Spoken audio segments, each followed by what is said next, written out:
स्थानीय निकाय चुनाव में मेयर एवं नगरपालिका नगर पंचायतों के चेयरमैन का चुनाव लड़ने का संवैधानिक प्रोसीजर क्या है और किन अनुच्छेदों में निहित है, जानते हैं अरमापुर डिग्री कॉलेज के प्रोफेसर डॉक्टर धीरेन्द्र दोहरे से।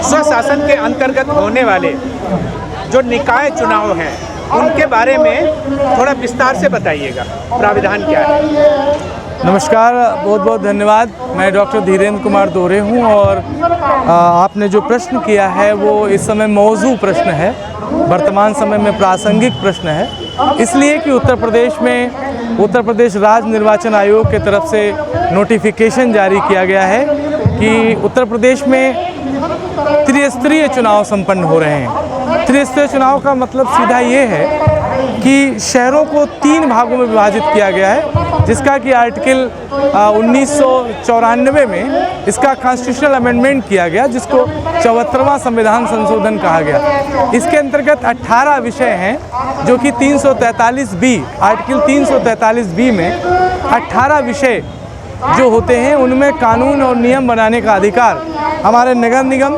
नगर पालिका और नगर पंचायतों को हैं। तो there is 3 category has been decided. सबसे बड़े जो शहर होंगे वो नगर निगम कहलाएंगे।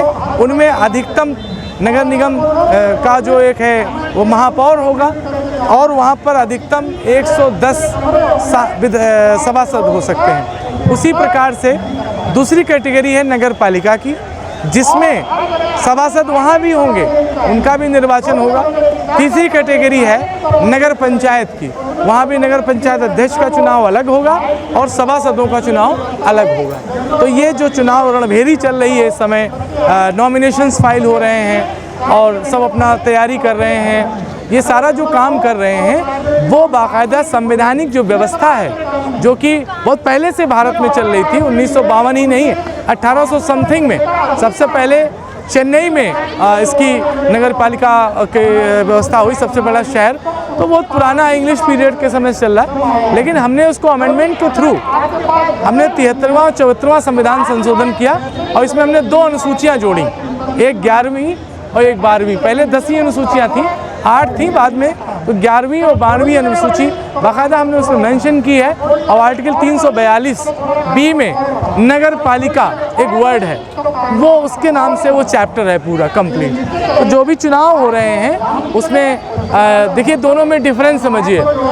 जो लोकसभा के चुनाव हैं और विधानसभाओं के चुनाव हैं उनमें व्यक्ति की, महिला पुरुष की आयु जो है वो 25 प्लस होनी चाहिए, लेकिन जो हमारे नगर निगम, नगर पालिका और नगर पंचायत के जो चुनाव हैं इनमें आयु केवल और केवल 21 वर्ष निर्धारित की गई है। अर्थात हम ये कह सकते हैं कि साहब ये जो चुनाव संपन्न होने जा रहा है ये युवाओं का चुनाव है।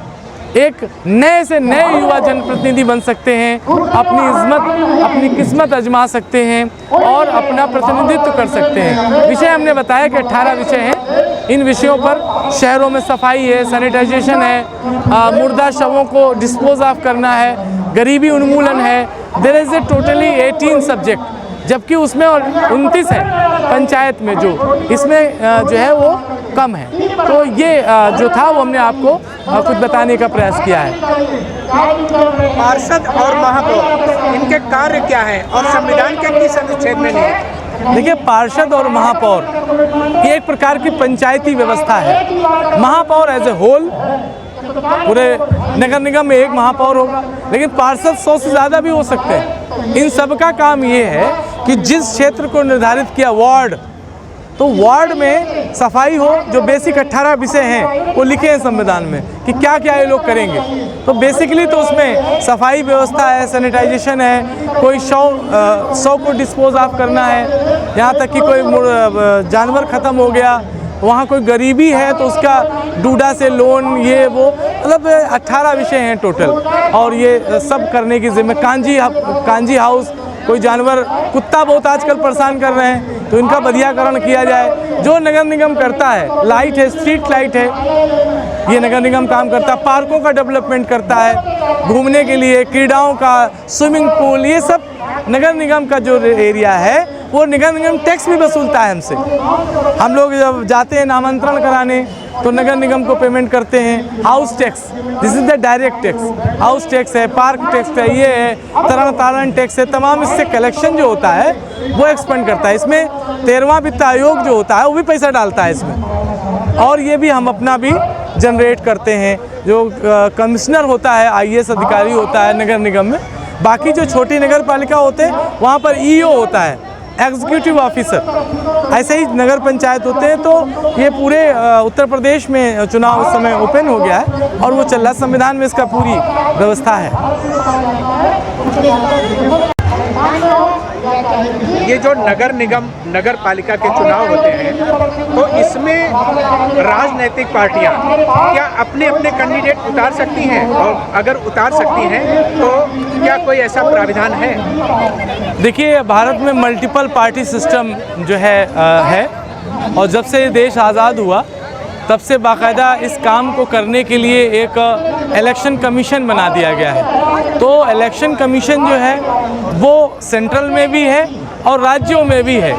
राज्यों में जो कमीशन है उसका काम है नगर पंचायतों का चुनाव करना और नगर पालिका वाला चुनाव करना, ये राज्य सरकार कराती है, राज्य निर्वाचन आयोग। सेंट्रल में विधानसभा और विधान परिषद ये इलेक्शन जो है वो केंद्रीय निर्वाचन आयोग कराता है हर 5 साल बाद। उसमें लोकसभा, राज्यसभा और विधानसभा और विधान परिषद, ये सारे चुनाव का जो काम है वो केंद्रीय निर्वाचन आयोग करेगा। हमारे यहाँ जो पार्टियों रजिस्ट्रेशन का जो काम है वो सेंट्रल गवर्नमेंट में जो आपका केंद्रीय निर्वाचन आयोग है वो ये काम करता है।